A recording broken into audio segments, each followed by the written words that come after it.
Saints Panthers. We're going to react and review a little local talk radio. See what they're saying about the game. See what they're saying about the disaster that it was in Carolina. This is T-Bob Hebert, Jacob Hester on ESPN 104.5, Baton Rouge. So let's check out what people are saying in the local sports media about the Saints right now, and we'll kind of react as we do with the brilliance that only I can provide. We felt incredible yesterday. 2 seconds might be my earliest stop to a video ever. Notice the Vizzy. It's a black cherry lime Vizzy over here. I'm in front of it. Hold up. Right there. Right here. Right here. Lime, black cherry Vizzy. Vizzy's underrated seltzer. 20% vitamin C per can. You drink 5 of them, boom. 100% your daily dose of vitamin C. Try Vizzy's. This isn't a sponsor. I was drinking it this weekend. They are a great seltzer choice. You look at this Saints team, you lose to a team that had the longest streak in the NFL. Didn't just lose. You kind of, despite maybe in some weird statistical ways out-voluming them, you were never even really in the game. The special teams look bad. You had a blocked kick and a missed kick. I hate to say this, but the box score is a little bit misleading because the Saints lost a turnover battle. The Saints had a blocked field goal, missed a field goal. A lot went wrong, and they won a lot of the box score. Let's go ahead and look at the box score just so I'm not just talking. You know what I mean? So the box score. All right. So total plays, winner. Yards per play, big winner. 6.7 yards per play to 5. Rushing, so yards per rush, we lost that one. Christian McCaffrey, a lot of the time is going to swing that towards Carolina. Turnovers, 3-0. Like, time of possession is virtually the same. So 8-point game, come on strong at the end there. This isn't a crazy box score discrepancy, but it is one. The Saints, you're going to hear a lot of apocalyptic talk, a lot of the Saints are the worst team of all time talk, a lot of stuff like that. Total yards, huge discrepancy. Carolina, returned the fumble. Like I said, a couple of special team disaster for the Saints. So the box score is a tiny bit misleading, but it's nothing crazy. Third down game plan remains awful for the third week in a row. Right before the show started, Jake said to me, I don't think the Saints ever practice a blitz period. And, well, if you watch the game, you're probably feeling the same. Just go cover 0, overload the O-line. They'll dump it off exactly where you expect them to, and you'll get 2 yards. The Saints are incredibly unimaginative on offense. The Saints are so basic right now with what they're trying to do offensively. It's actually kind of shocking. Jameis is going to be the easy scapegoat for this. I don't think it's all on him. I was telling somebody today, I said I have more faith moving forward with Jameis as my quarterback than I do with the current coaching staff of the New Orleans Saints moving forward. I think it's just a perfect storm. I mean, you lose Hall of Fame quarterback Drew Brees, my opinion, the second best quarterback to ever play in the NFL. You lose him, and then you lose Sean Payton. Me and Sean Payton have had our disagreements over the years. He's heard plenty from me in the Loge Club. I've been his biggest critic, but say what you want. One of the best offensive minds in the last 15 years in the NFL. He's like a Mike Tomlin type, where people give Tomlin shit in Pittsburgh. Yeah, well, Mike Tomlin is a Hall of Fame coach, arguably the best coach in Steeler franchise history. Sean Payton, undoubtedly the best coach in Saints history, and arguably one of the top. I would say every year Sean Payton was in the NFL, he was a top 5 coach in the NFL. So losing those two back to back, I think you're seeing way more of just the game management gone wrong, play calling gone wrong. People are calling plays that weren't calling plays. Dennis Allen now is having to put a lot more on his plate. Maybe that takes away from a little bit of the defense. I don't know. But I think it's a perfect storm of a lot of pieces. The most important pieces are changing. That gives teams their identity, gives teams, who they are, their tempo. All of that has changed. So the Saints look like a totally different team than the Saints have looked for the better part of the last 10 years. They outgained the Panthers again, 426 to 293. And I don't say that as a positive. I say that as a reinforcement of how bad it was, in that they were barely ever even in the game. It did not matter at all. And right now, unfortunately, Jake, the Saints feel like the type of bad that almost anything that can go wrong does go wrong. Yeah. And I think the sequence that really drives that home, right? The defense has been great, actually. We should not overlook that. I know it's hard to champion. Yeah, that, I mean, they've the been good. Defense has been fantastic this season thus far. And so despite all the bad, you score a touchdown, Jake, beginning of the fourth quarter. It's 13-7. You're good to go. I mean, you are right there. You're same exact situation as this entire season, right? 3-3 with Tampa Bay. Falcons obviously came back and won.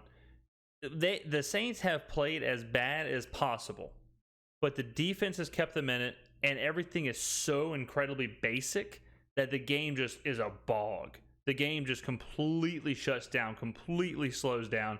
It's yucky. It's old school, like Southwestern Conference, Oklahoma or Arkansas versus Oklahoma, in 1965. It's just grinded out, disgusting, nothing happening. The entire game is in the middle of the field. So, yeah, I mean, as bad as it is, the Saints have been in these games. They have been close. But, yeah, like T-Bob says, like, they were really never in it against Carolina. And they were never really in it against Tampa, even though the score was close and even though there was chances to win the game. You could just tell, like, this team is just, yeah, they're there, but they shouldn't. Fine. Everything is fine. The first three quarters did not matter. And then, like I said, anything that can go wrong will. What happens? Laviska Shenault. Hell of a name for somebody that fast. But Laviska Shenault ends up finally breaking through that excellent defense, 70 yards, and just like that, it's not a game once again. That was an awful play, too. That was like, I think P.J. Williams had the first whiff, and then Tyrann Mathieu with an all-time whiff, just an Olay on the Shenault touchdown. So, I mean, yeah, the defense was good, but that was as bad as it gets. And injuries start to pile up. It's just, it feels bad to the point right now, Jake, where it's like, where do you even start, right? After LSU lost to Florida State, we had very clear areas in which to critique, in which to improve. Like, where is area number one for the New Orleans Saints right now? Good question. This is a question that's come up a lot in my conversations with Saints fans. It's like, okay, what do you do? How do you fix it? And I think the incorrect, the easy answer, but the incorrect answer, interesting how those usually are the same, is to bench Jameis and to go with Andy Dalton. I don't think that's it. I don't think that's the move. I don't think that's going to do anything. You're going from like 5 wins to 5 wins. You're going from what is Andy Dalton going to come in and do? Let's say Andy Dalton comes in and Andy Dalton, let's say he gives you 1 win more than Jameis would. What do y'all think Jameis would? What do y'all think the Saints' trajectory is right now? 6 wins. So if Dalton gets you to 7 wins, is it worth it? Who gives a shit? At that point, it's like get worse and get a better draft pick. I don't think it's Dalton. I think you're swapping. I think you're swapping the same player. Dalton's just as unimaginative and just as bland, and he may not be as turnover riddled, but that's only because he's more conservative. I mean, I don't see that at all. I think the biggest change for me, if I had a wish list of what I would want to see changed, I have 2. The first one is the reason that the Saints are better in the second half and when things kind of pick up is because I think Jameis is just running kind of a schoolyard style 2-minute kind of offense. And he's getting back there and he's just making one read and slinging it and getting it to his playmakers. And we saw that with the Marquez Callaway touchdown where, yeah, it was a terrible throw by Jameis, but Marquez Callaway went and got it and went and snatched an interception and turned it into a touchdown. I think the first thing I would want to see is way more of just letting Jameis rip it, get back there, and getting the ball into his playmakers' hands. There is no reason Alvin Kamara doesn't have 10 catches a game. There's no reason Michael Thomas doesn't have 14 targets a game. There's no reason Chris Olave isn't an enormous part of the offense. There are weapons on this team, and it's up to the coaching staff and Jameis to get the ball in their hands. I understand being balanced. I'm okay with being balanced. I'm not saying only throw, but run Kamara, run Ingram. But aside from that, get creative and get the ball in your playmaker's hands. So my number one thing would be for the coaching staff to get way more creative. There are bad teams who are playing way better than the Saints right now with way less weapons. The Atlanta Falcons. The Atlanta Falcons right now are relevant. The Atlanta Falcons right now put up a fight. The Atlanta Falcons right now know who they are on offense. Marcus Mariota isn't playing at an MVP level, but he's playing pretty good. They're getting the ball into their weapons' hands. Drake London, Cordell Patterson, whoever it may be, they know who they are. And they run a very specific system for Marcus Mariota. And he's very comfortable in that system, and he looks good in that system. Players like Jameis and Marcus Mariota and Mitchell Trubisky, they need a system. They need things tailored towards them to make them successful. That's the whole reason you have a coaching staff. So I think you have to figure out, okay, the best chance for us to win is to get the ball in our playmakers' hands. Who are our playmakers? Boom, Michael Thomas, Alvin Kamara, Chris Olave. You know who they are. Let's get it in their hands. Okay, that's step one in the algorithm. Step two in the algorithm is how can we do all that while keeping Jameis safe? And by safe, I mean not turning the ball over. And I think the keys to that is spread it out, get it spread out, give Jameis little one reads, give Jameis one level looks, and boom, he can just react. And instead of overthinking everything and holding on to the ball and taking sacks and running around and fumbling and forcing picks, just boom, boom, boom, boom. Just run a 2-minute offense all the time. It's got to be, I think it's starting with the quarterback position. It has to start there. And it has to start with them getting on the same page and them being comfortable with each other. I don't want to say never. I mean, surely it's happened before, but I don't remember a team that looked as lost when teams bring pressure as the Saints do right now. I mean, they're double A-gap mugging and just laughing at the Saints because they know exactly what they're going to do or what they're not going to do. Yeah. And it looks like they have zero answer for anything that is an exotic blitz. Unless they just bring like one guy, the Saints have no. Yeah, that's tough too. I mean, I think that's a lot. I think that's on the coaching staff as well, where, anytime you have to adapt, anytime you have to go off script, the worse the coaching staff is, the worse the players are, the worse things get. Again, to bring up Mitchell Trubisky, the Bears were notoriously good for the first 20 plays of a game. They were incredible for the first 20 games of a play because those were the scripted plays they had practiced. That was the 100%. These 20 plays are going to happen in this order. Do this thing. Once the game kicked off and the game started, then everything went to shit. That's just how it was. And I feel like the Saints are like that, where they're going to do what they're going to do no matter what. And if someone can adjust and get exotic, like Jacob said, or do something that throws them off that, it goes to hell. The Saints are one of those teams where, and the 49ers were like this last night. I'm recording this on a Monday. You can tell once that first second and a half, 2 seconds of the play happens, you can see Jameis start to just get big-eyed and lose his mind. And that's when he starts rolling around in the pocket. That's when he starts getting hit from behind. That's when he starts it just looks awful because I think he's got something in his head, and then when that doesn't work, it's ugly. No plan for it, and you have a veteran offensive line. And you have an offensive line that's got some really nice pieces, okay? The offensive line's good. Where is the disconnect at? How is it not getting communicated from the Saints sideline to the offensive line to the quarterback? And that's all going to fall on the quarterback, fair or unfair. Yeah. Right? The quarterback's got to get you in the right protection. So yeah, I agree. It's clunky. Like that was my word yesterday. I'm sitting there and watching. It is this clunky. Is clunky. This offense, there's no rhyme or reason for a lot of things. And even when they have success, they shoot themselves in the foot. So I don't know how I don't know how you get it fixed quickly. And the thing in the NFL, you don't have a lot of time. No. You don't have get right games like you do in college. Like if LSU wanted to work on something this last weekend, well, they could have because they had a get right game. If they wanted to get right, Southern was a get right game for them. You don't have that ability in the NFL. So I think that comes with expectations. So certain teams don't have quote unquote get right games because certain teams are held to this super high standard. Certain teams are held to this like insanely high trajectory. Like, all right, we're trying to win the NFC. We're trying to win the Super Bowl. We're trying to do all these things. The Buffalo Bills, like teams like that. They don't have get right games because they're trying to get the 1 seed. They're trying to get home field advantage. I think this is a get right season for the Saints.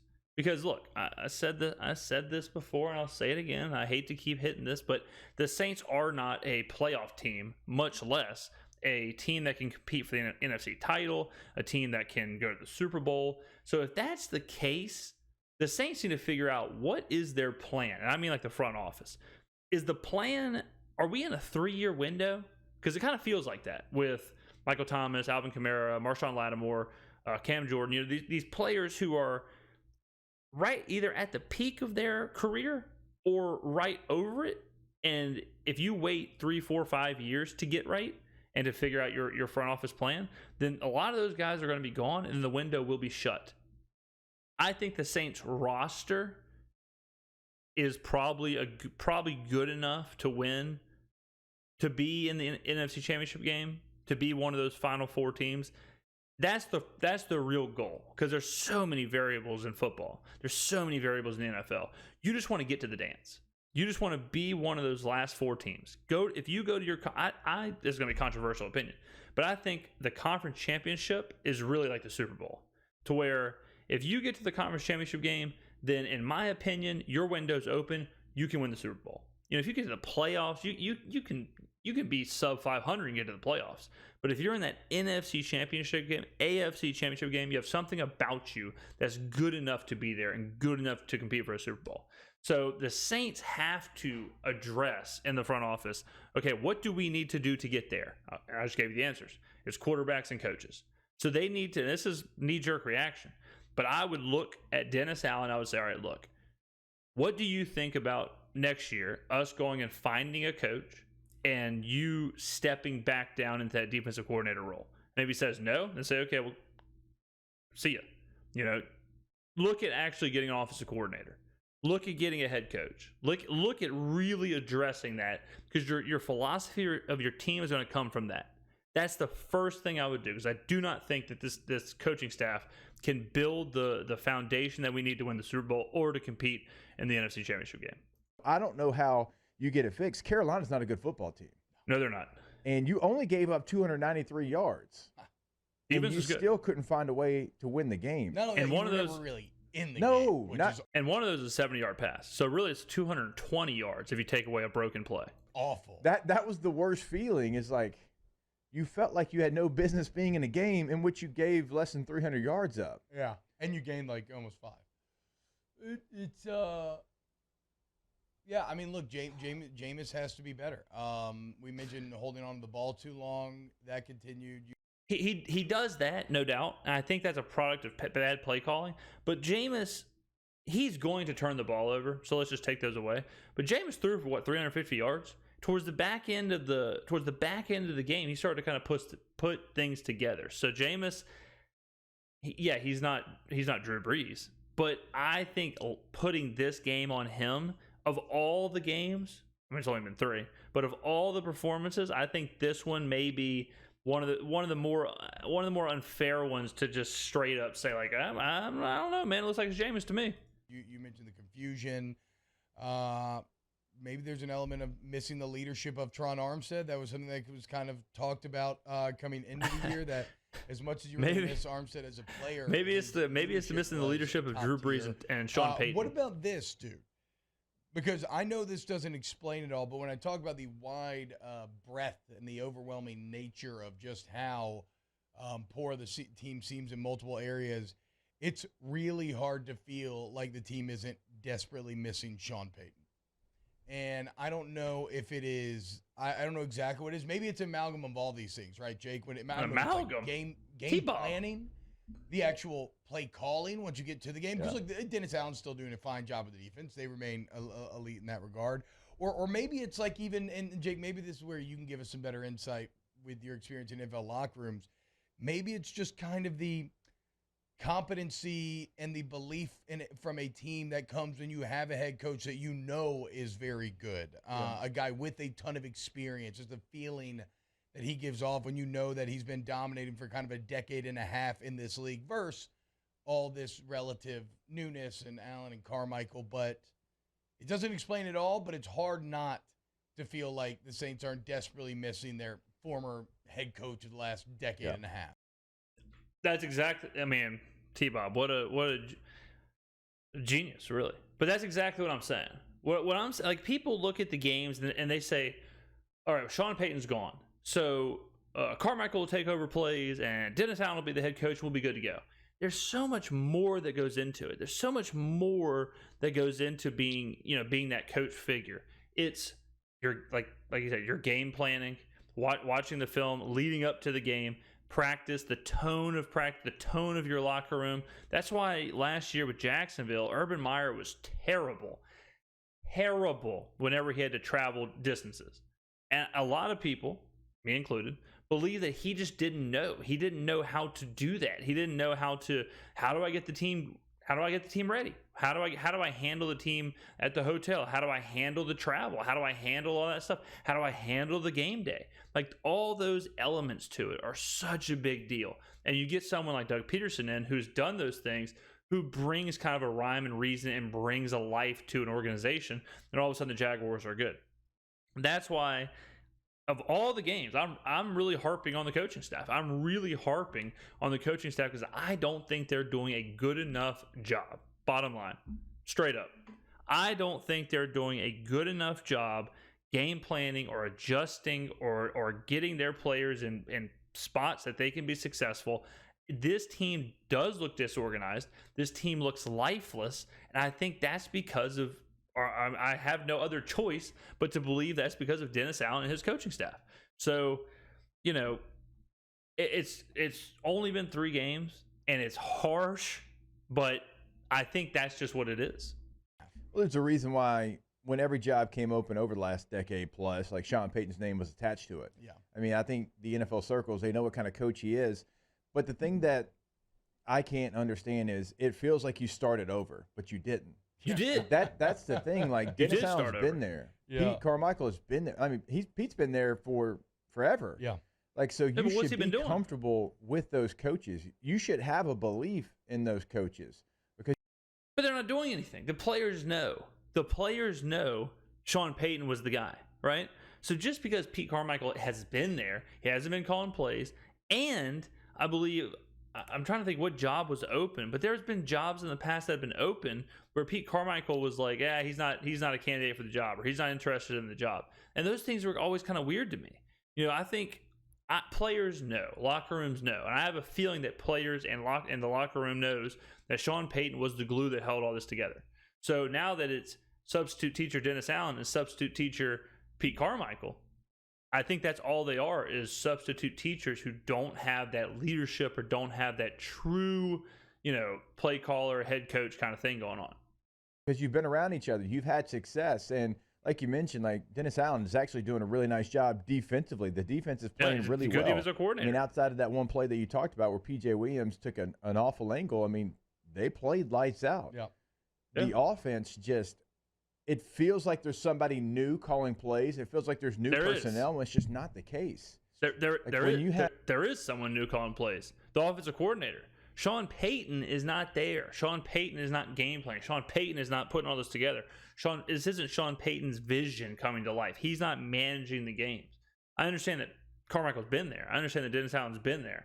But having to now all of a sudden be the person making those decisions instead of having a Hall of Fame buffer making those decisions, it just doesn't work. It's the same as Jameis. He's been in this offense for a few years now. He saw Drew Brees run it. Now it's your time to run it. It's very different. Even if you take away the physical skills, Drew Brees physically wasn't doing anything that Jameis can't do.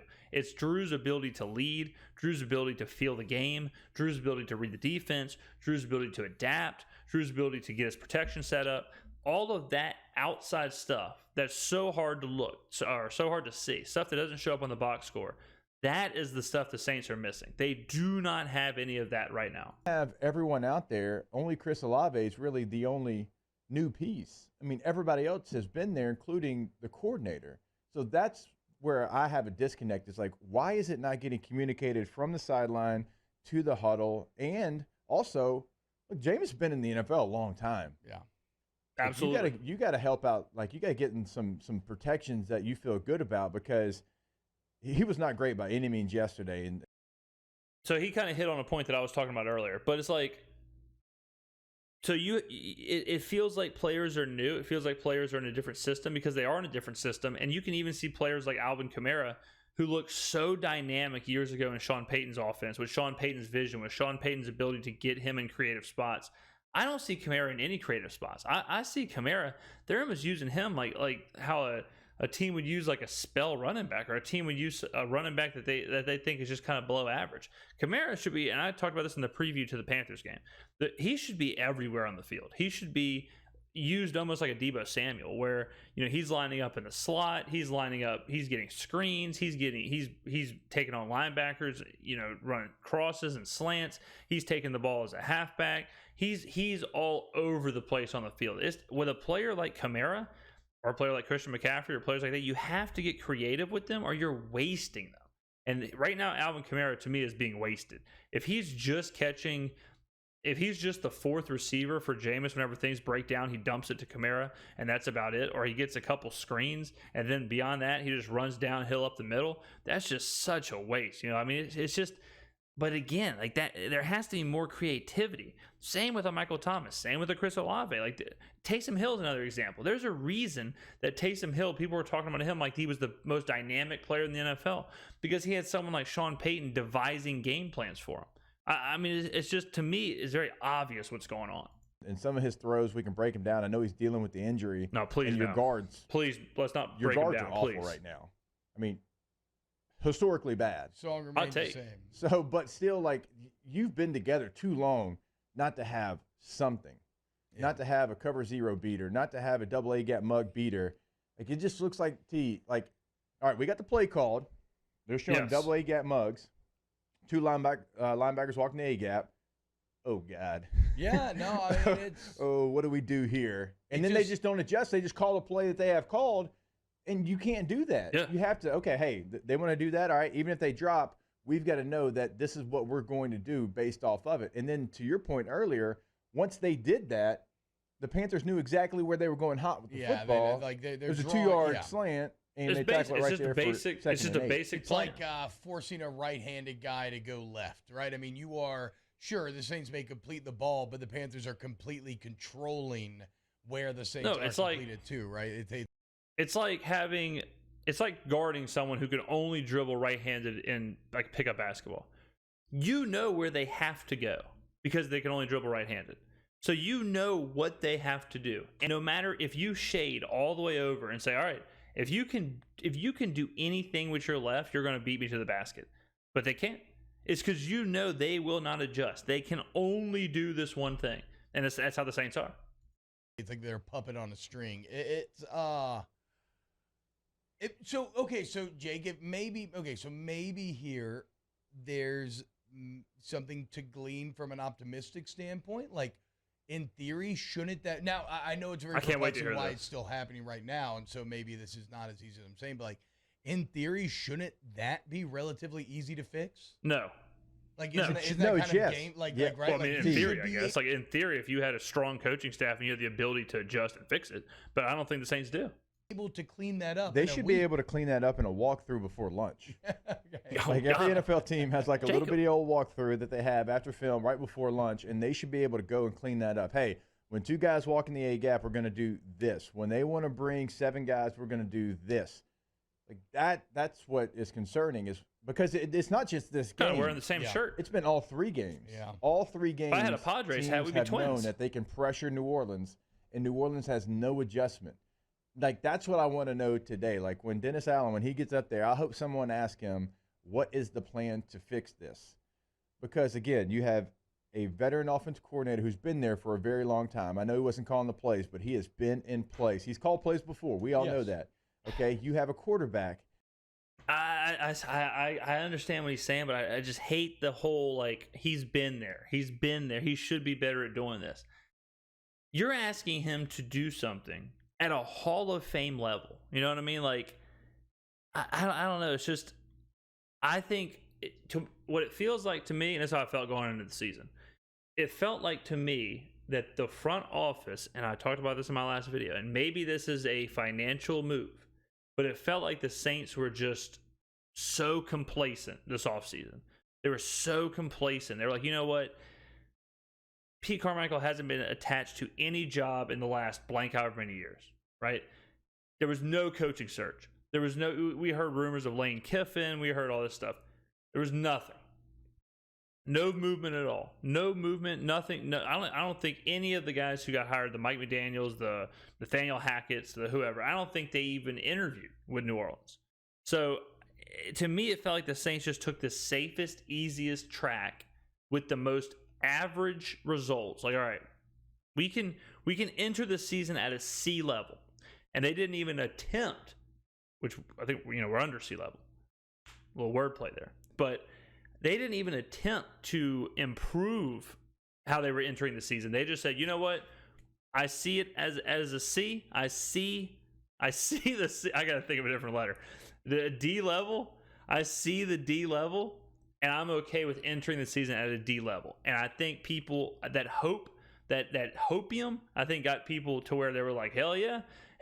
Let's maybe Jameis will throw 30 touchdowns but only 10 interceptions. Maybe Jameis for MVP, my QB1, all this other stuff. And maybe we can win the division, and maybe we can make a run. Maybe he's the new Jameis. He got LASIK. He did all this stuff. That's my quarterback. And I think they start getting that hopium up because they're used to the Saints being good. And I think now, people are staring at 4 and 5 wins, and it's kind of shocking the system. That has now been in the league for a very long time. You've got an offensive line that has a lot of veteran pieces. Like you have Kamara. I mean, we know the roster. This is something you see when you hit complete reset and you've got a brand new offensive coordinator, a first-year head coach, and a rookie quarterback. Mm-hmm. And it shouldn't be the case. I think God, he's so close. He's right there. I think that's exactly what's happening. Like, I think that's exactly the case. You're seeing it in Denver. You're seeing it in the NFL right now. These Nathaniel Hackett. I've been shitting on him for 3 weeks straight.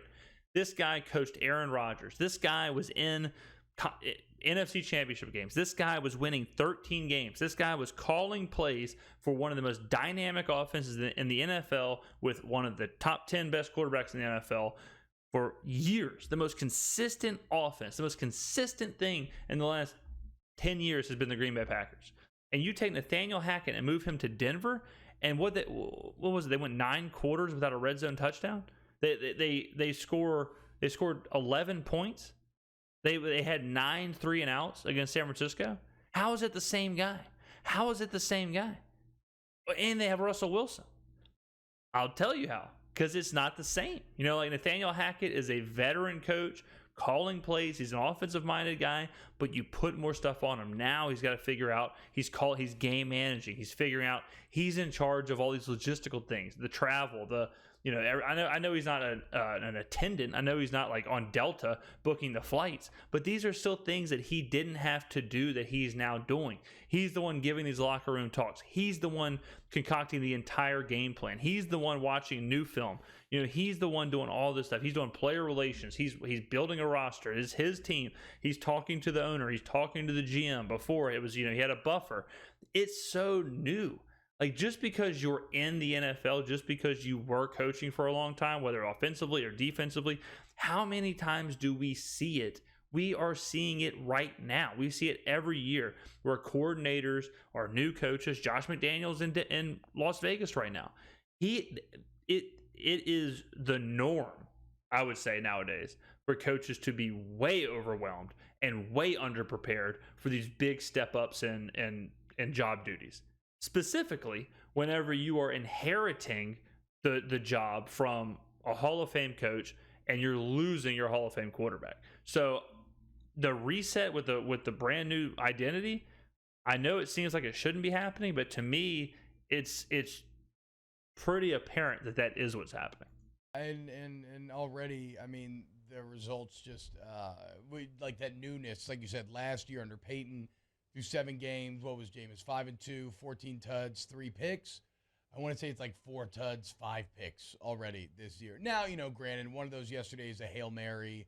Another one's a batted ball. I mean, what do y'all think the difference These is? are kind of the breaks, but Anybody like in the Jake crowd said, know what the difference may be? Head scratching for it all to feel so clunky and so new when all the pieces have remained the same. Fires in chat says we can't even look forward to the draft. Yeah, so that is what is not helping any of this is the fact that the Eagles are currently 3-0 and own all your draft picks, and it feels like you have just boosted up the Philadelphia Eagles and accomplished nothing in said boosting.